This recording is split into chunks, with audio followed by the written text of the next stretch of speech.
BJP Narendra Modi గారు రేవంత్ రెడ్డి గారు ఇద్దరు ఒకటే. మీరు వాళ్ళిద్దరు ఒకటే అని చెప్పేసి చీకటి ఒప్పందము.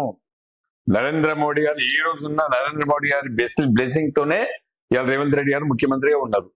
ఓటు నోటు కేసు జడ్జిమెంట్ రెడీగా ఉండే మరి 2 సంవత్సరాల నుంచి పెండింగ్ ఎందుకు పెట్టించింది బీజేపీ? మీరు 10 సంవత్సరాల నుంచి బీజేపీ మీరేం చేసిందన్న?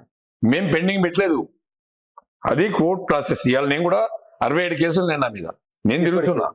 67 కేసులు కూడా తిరుగుతున్నా. ఒక్కొక్క కేసు 10 ఏళ్ళు 11 ఏళ్ళు పట్టింది, 9 ఏళ్ళు 7 దాదాపుగా ఒక కేసు కొట్టారంటే 7-8 ఇయర్స్ కోర్టు చుట్టూ తిరగాలి. 2017లో పెట్టిన కేసులు ఇప్పుడు తిరుగుతా ఉన్నాయి. ఇవాళ కూడా కోర్టుకే పోయేస్తున్నా నేను. అంటే కేసులు అనేది ప్రాసెస్, అది ఆ జడ్జెస్ తీసుకోవాల్సినటువంటి విజన్. అది ఎట్లా ఉంటుందంటే ఆర్గ్యుమెంట్స్ ఉంటాయి, ఆర్గ్యుమెంట్స్ కంప్లీట్ చేసుకోవాలి, ఎవిడెన్స్ పెట్టుకోవాలి, అవన్నీ కంప్లీట్ అంటే జడ్జి గారు ఇష్టం ఉంటుంది తొందరనే అయిపోతుంది. అదేవిధంగా పొలిటికల్ చెప్తే కాదు. జడ్జిమెంట్ మూమెంట్ ఉన్నదాన్ని దాన్ని తీసుకపోయి సుప్రీంకోర్టులో పడేసుకొని సుప్రీంకోర్టులో పెండింగ్ పెట్టించుకొని ఇలా మోడీ గారి ఆశీస్సులతోనే రేవంత్ రెడ్డి గారు ముఖ్యమంత్రిగా బతుకుతున్నారు. 100% రైట్ ఇది, ఇలా ఎలాంటి డౌట్ లేదు. రాహుల్ గాంధీ సోనియా గాంధీ ఆశీర్వాదాలు లేవా? ఇవాళ నేను చెప్తాను, రాహుల్ గాంధీ సోనియా గాంధీ రేవంత్ రెడ్డి సీటు పీకే శక్తి వాళ్ళకి లేదు. వాళ్ళకి లేదు. ఇవాళ కాంగ్రెస్ పార్టీ నాయకులు కూడా మస్తు ట్రై చేసిండ్రు. ఒకవేళ ఏమన్నా ముట్టుకుంటే కూడా రేవంత్ రెడ్డి ముఖ్యమంత్రి పదవిని అయితే చేయలేదు. 10 మంది 20 మంది కాంగ్రెస్ పార్టీ ఎమ్మెల్యేలు వెళ్ళిపోయినా రేవంత్ రెడ్డి ముఖ్యమంత్రి ఉంటాడు. అంత కాన్ఫిడెన్స్ 100% ఉంటాడు. అంటే మోడీ బ్లెస్సింగ్స్ ఉన్నాయి కాబట్టి 100% ఉంటాడు. ఓకే, డౌటే లేదు. ఇప్పుడు మోడీ మీ వెనుకున్నాడా ఆయన వెనుకున్నా? మోడీ రేవంత్ రెడ్డి వెనుక ఉన్నాడు, కన్ఫర్మ్ 100% రైట్. వాళ్ళు పొద్దుగా తిడుతుంటారు, ₹1 8 మంది ఎంపీలు ఉండి వేస్ట్ అని చెప్పేసి. ప్రజల్ని ఆయన చెప్పింది కదా, అమెరికా పోయినప్పుడు ఏమన్నాడు, ప్రజల్ని ఏవైతే అబద్ధాలు చెప్పితే నమ్ముతారు, వాస్తవాలు చెప్తే నమ్మరు అని చెప్పి స్పష్టంగా రేవంత్ రెడ్డి గారు అమెరికాలో ప్రెస్ మీట్ లో చెప్పాడు. ఓకే, ఆ అబద్ధాలని పట్టుకొని అబద్ధాల మీదనే ఆయన ముఖ్యమంత్రి ఏంటో అబద్ధాలను నమ్ముకునే బతుకుతున్నాడు.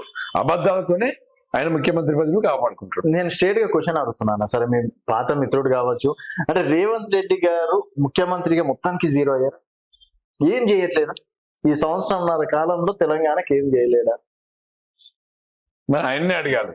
2 లక్షల కోట్ల అప్పు తీసుకొచ్చింది కదా, 2 లక్షల కోట్ల అప్పుతోని ఏ ప్రాజెక్ట్ కట్టిండు? మీరు చేసిన 7 లక్షల కోట్ల హైదరాబాద్ లో ఒక్క ఫ్లైఓవర్ కట్టిండా? ఒక్క ఫ్లైఓవర్, ఒక ఇండస్ట్రీ, ఒక ఫార్మా ఇండస్ట్రీ 18,000 కోట్లు తీసుకొచ్చి ఫార్మా ఇండస్ట్రీ రెడీ చేసి పెడితే దాన్ని ముక్కలు చెక్కలు చేసి పడేసాం.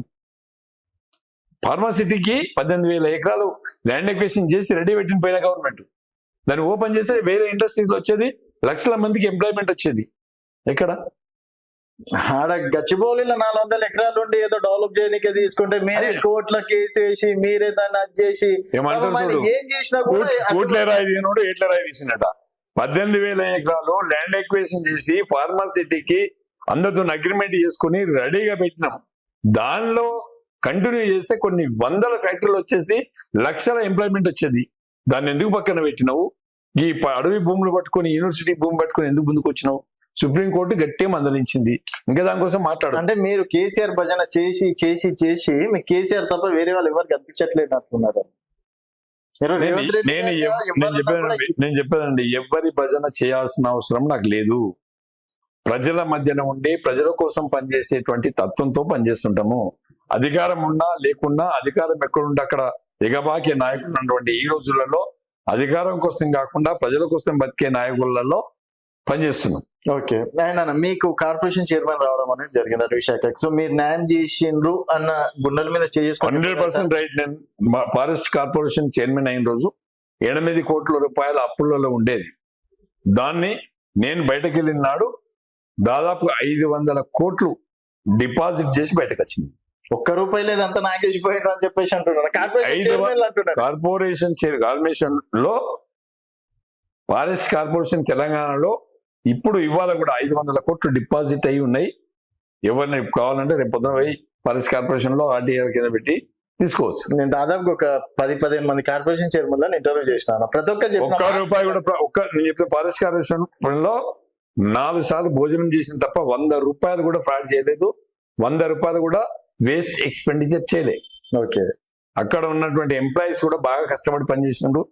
అక్కడ ఆ డివిజన్లలో కూడా అందరికి ఆఫీసులు ఇవ్వడం, వెహికల్స్ ఇవ్వడం కానీ, డ్రెస్ ఇవ్వడం కానీ, వాళ్ళకి ఏది అవసరం ఉంటే అది ఇచ్చి ఎంకరేజ్ చేసి బెనిఫిట్స్